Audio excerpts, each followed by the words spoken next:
Welcome to the JP8 Report. This is James Pierce with the JP8 Report, episode 69, Winning in 2022. Thank y'all for tuning in for my podcast.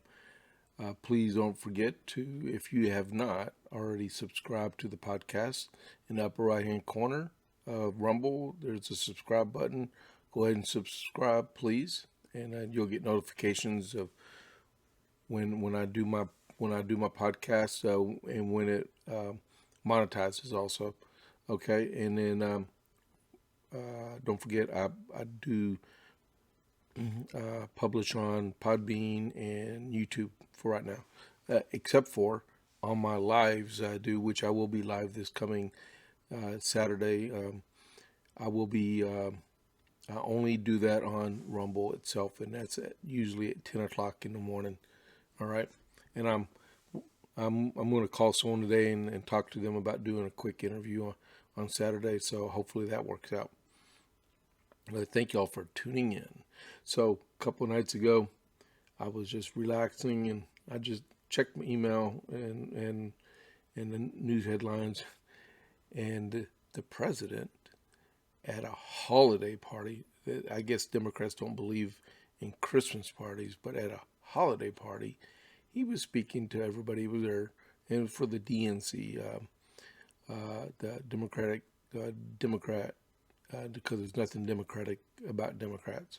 So it's a Democrat National Committee, and he said in there that Republicans just need to get prepared for it because we are going to be winning in 2022. And what he meant by that is they're going to retain the Speaker, the House majority, and the Senate majority.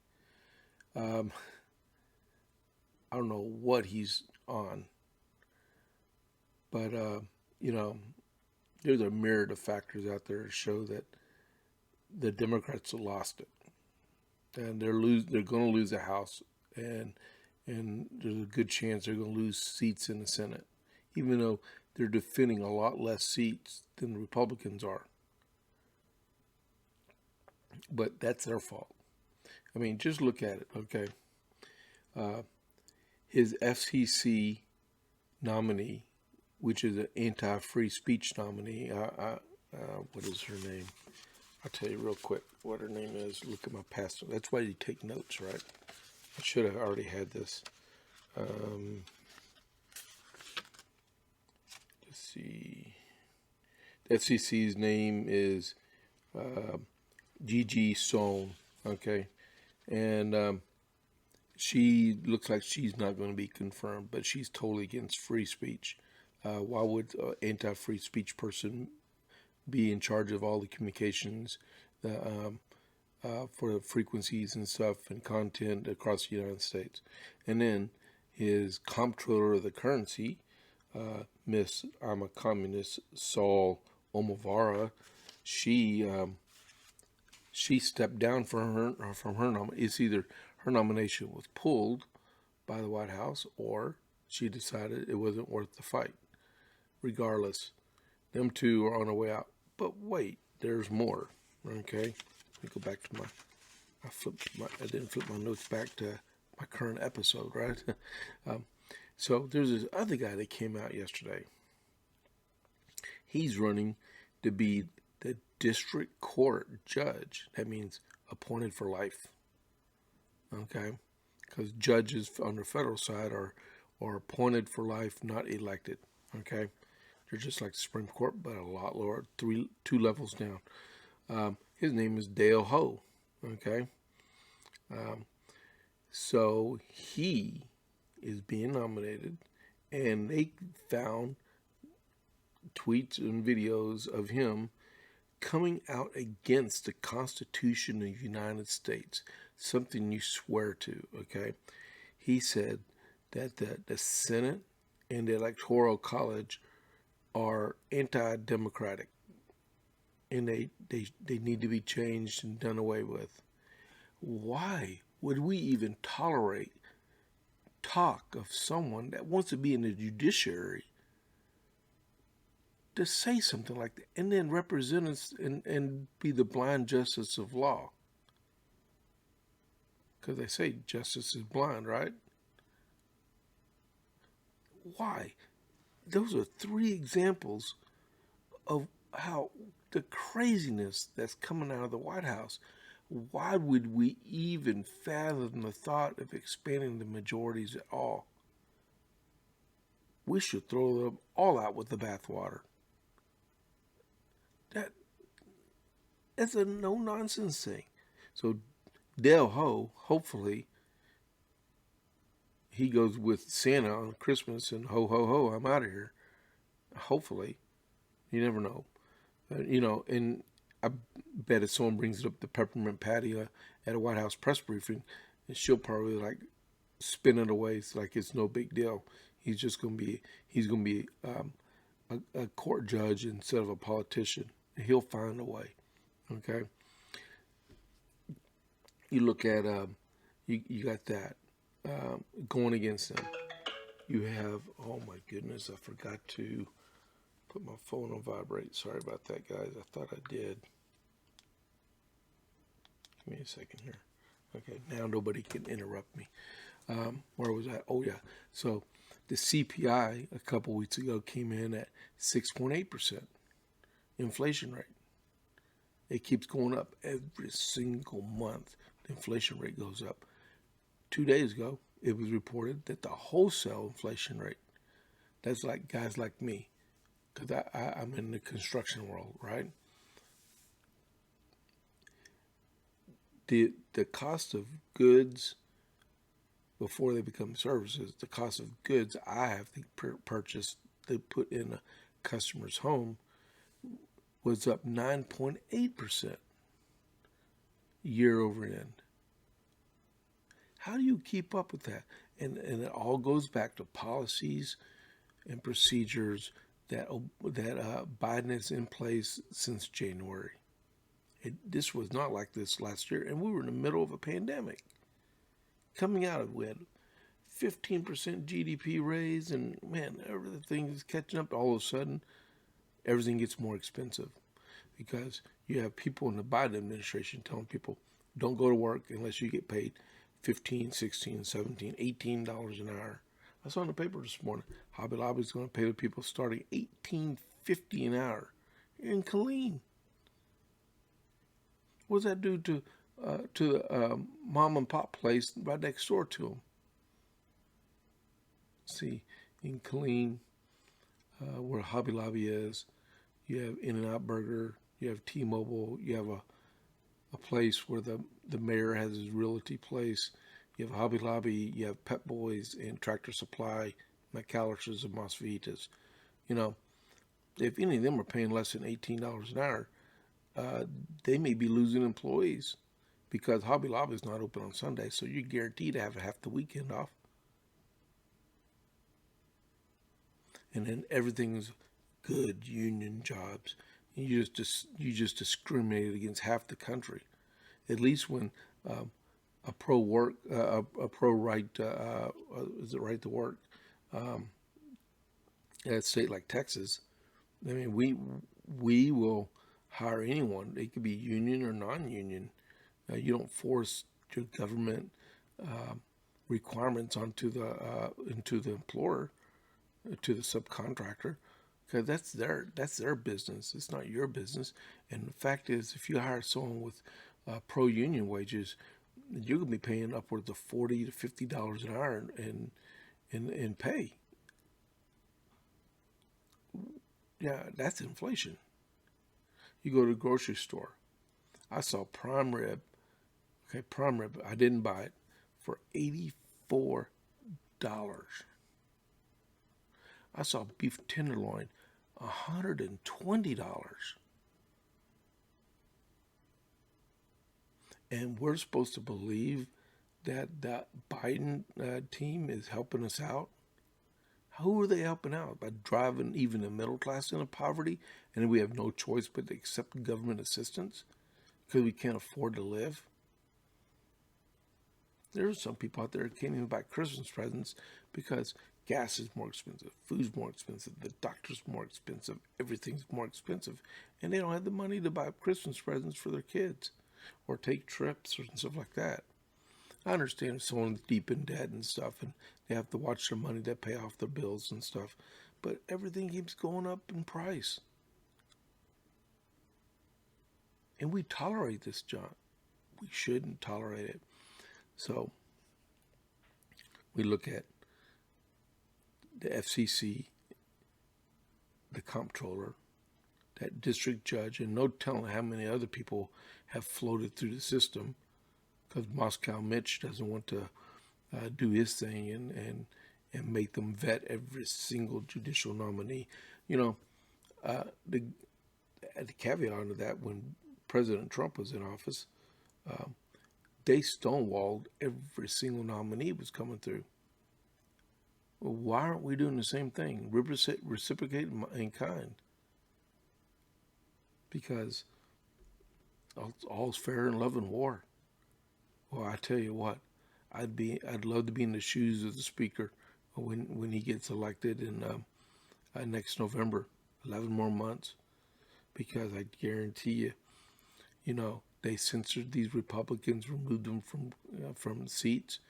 If I was Pajal Presley, Omar, Cortez, Jeffries, Swalwell,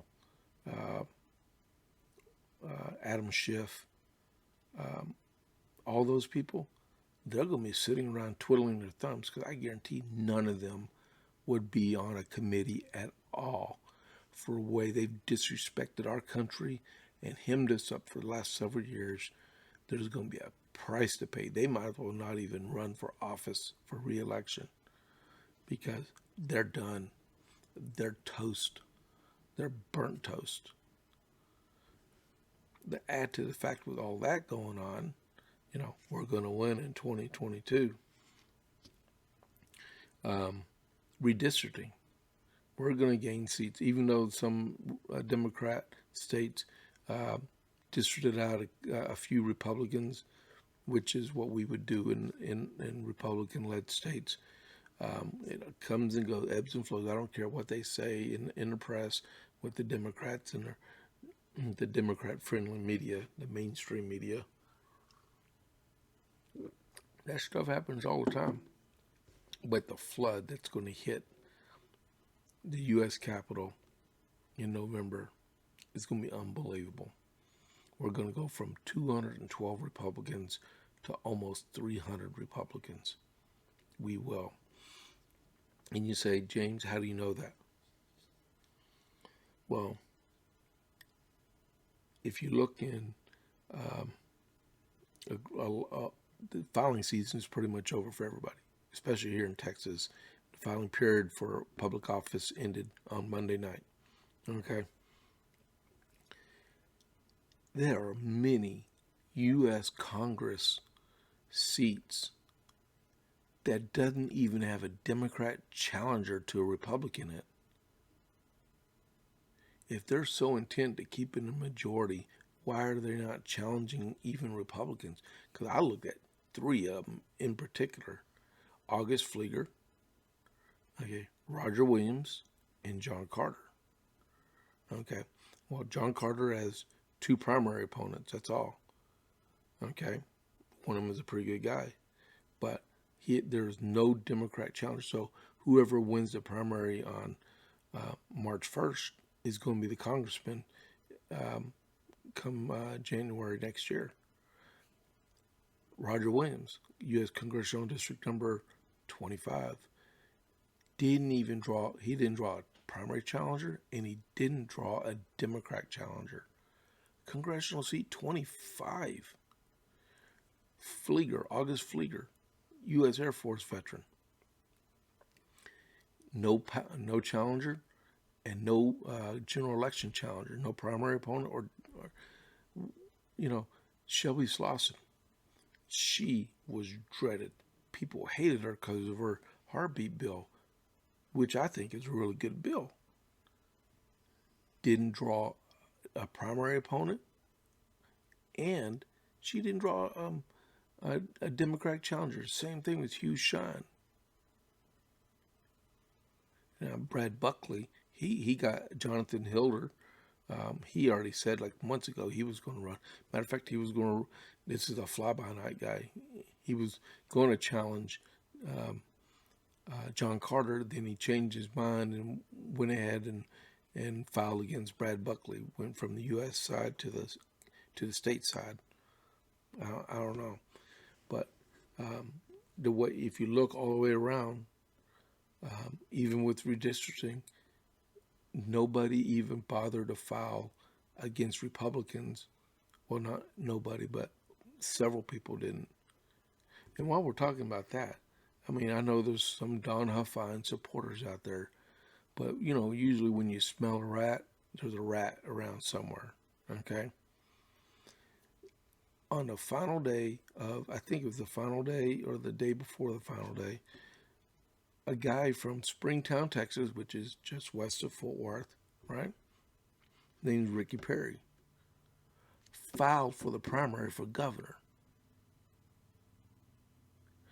He might have meant well, and he wants to run for governor. Got people that'll get the signatures and go out and run just to say, hey, I ran for governor, and I got beat.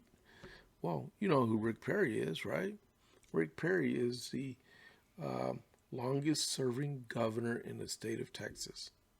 He's retired now because he went on to be the U.S. Energy Secretary under President Trump.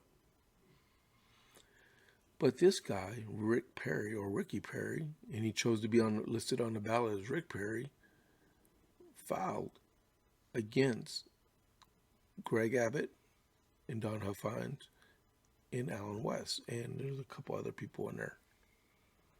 And you might say, oh, that's his right to do so. But I've been in politics long enough to know some people will do strange things to force a runoff or disparage the opponent that they're facing. Now, the person that notarized the ballot packet for Mr. Perry, not the real Perry, but the other Perry, okay, he endorsed Don Huffine.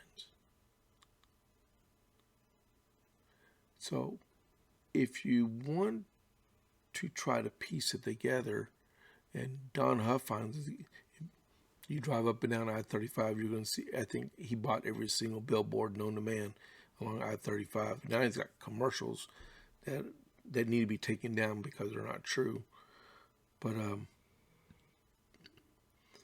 how is it that this guy is very friendly to Don Huffine and he endorsed a packet of someone that's going to be running against Greg Abbott for the nomination for governor?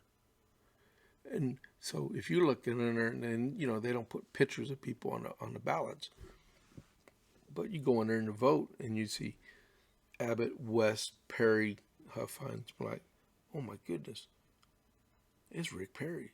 I love Rick Perry.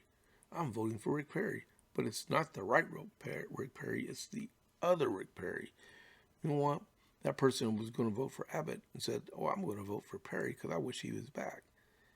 He just stole a vote he just took a vote from Greg Abbott and, in essence, zeroed out that vote.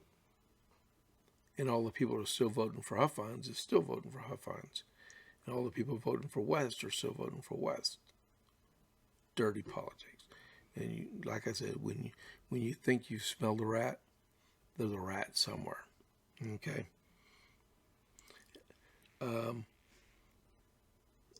Let's see. One other thing about the national thing. Last night, I read a report on the Bongino report. I was just scanning through and it's like, oh my goodness.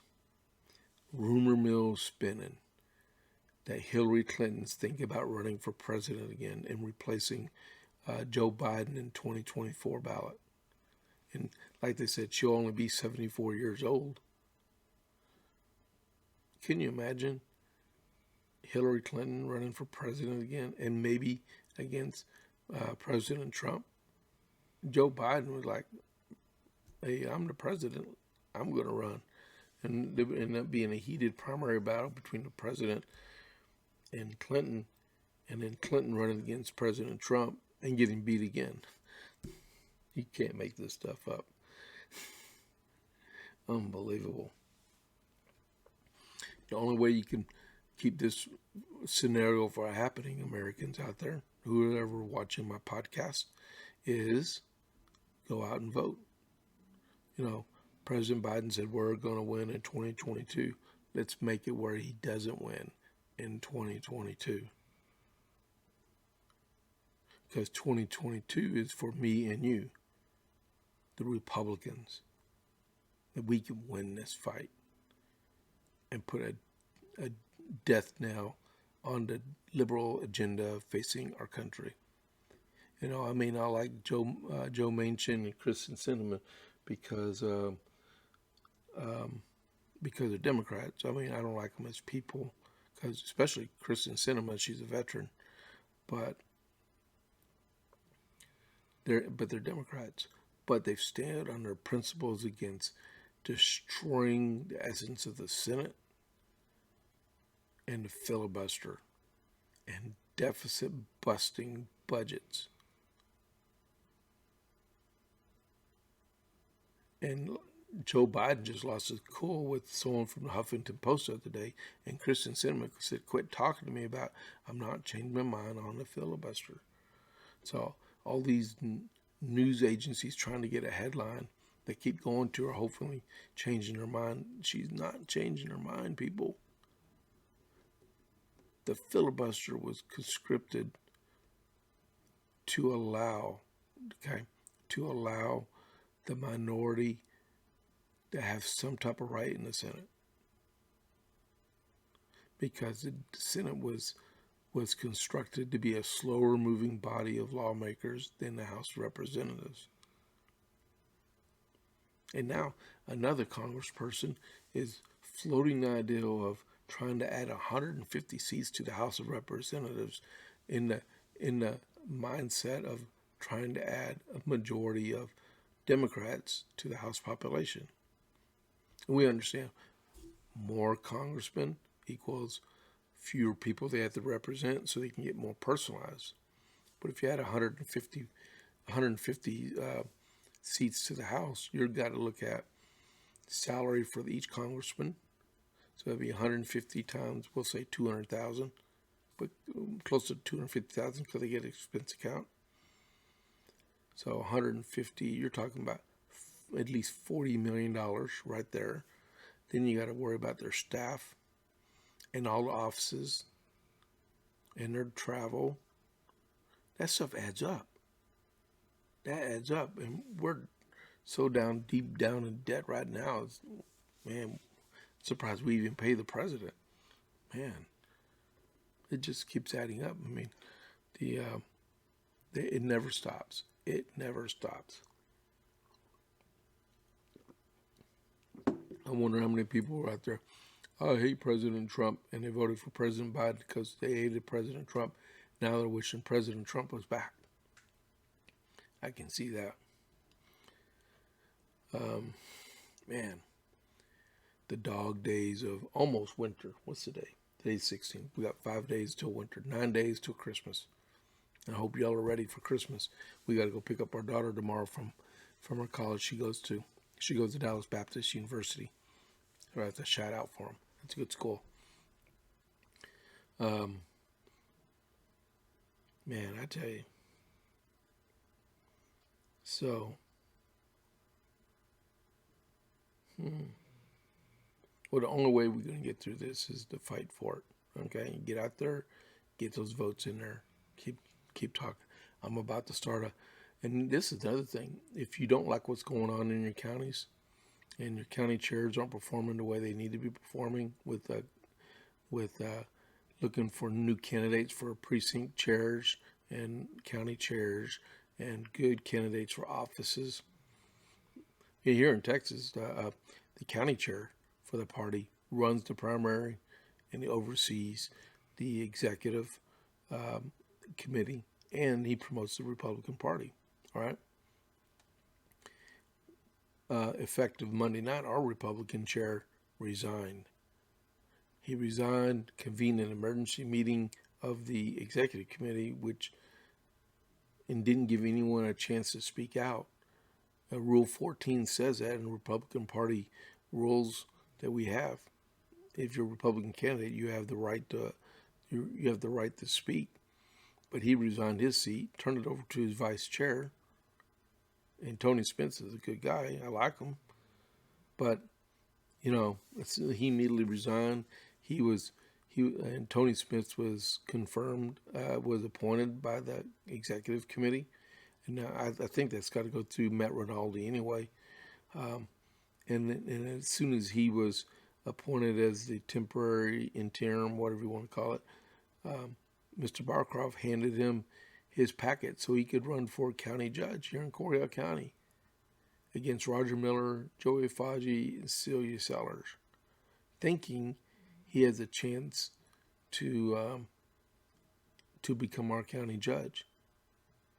I mean, you like talk about dirty politics.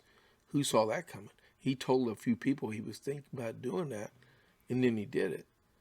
But if he was going to do it, why didn't he schedule an executive committee meeting and put everybody on rec? Why didn't we have any recruited precinct chairs?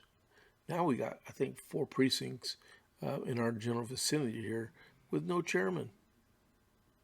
That puts added pressure on the executive committee and Justin Carruthers' office up in the tax assessor's office, because they got to find workers to work these precincts when it comes up to election.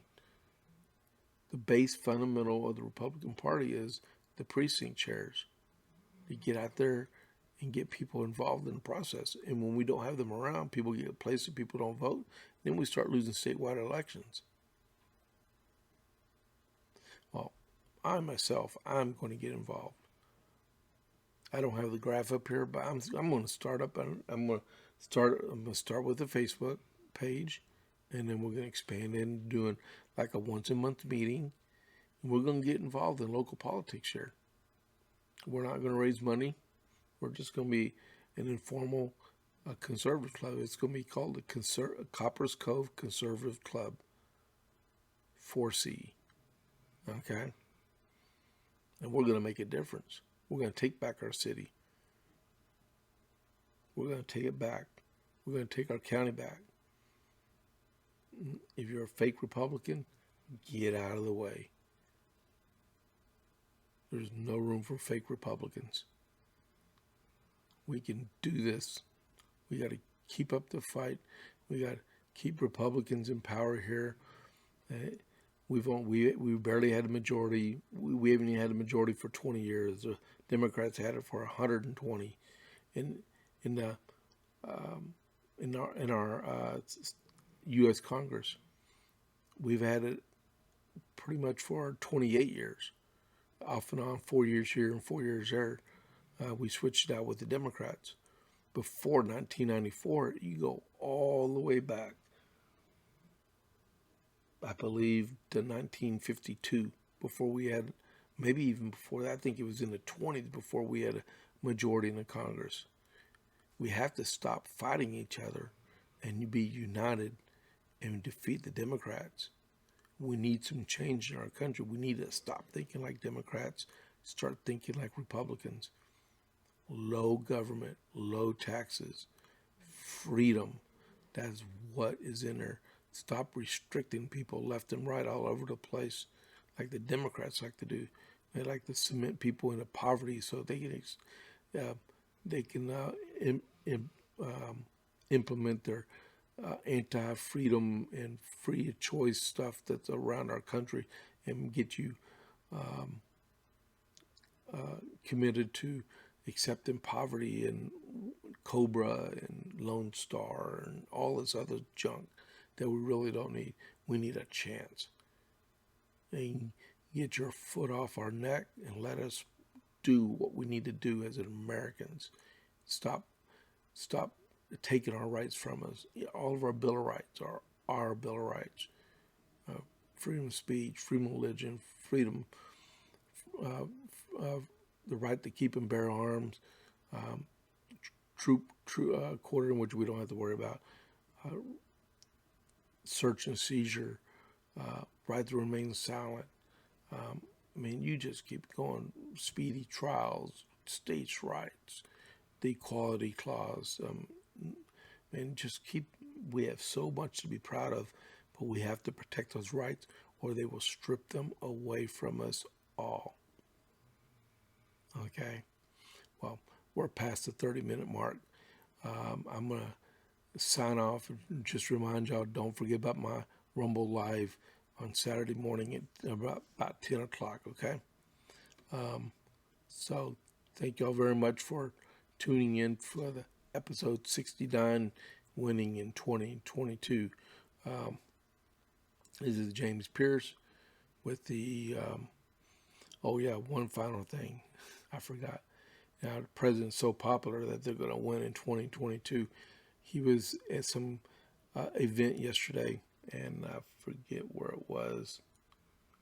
Oh my goodness! He went to Kentucky yesterday to look at some of the damage. Well, I heard there were the people out there doing the "Let's Go Brandon" chant while he was on the ground in Kentucky. Well, I think they shouldn't have done that. There's a lack of taste, but that shows the popularity of President Biden, and they should take heed to that. I don't think they're going to win in 2022. They're going to wish they did. Okay, but check me out on Parler, and you can email me. I'm at JP8 Report on Facebook. I'm at JP8 Report at gmail.com if you want to send me an email. You can catch me on Parler, and I will catch you on the flip side. This is James Pierce with the JP8 Report, episode 69. I'm out.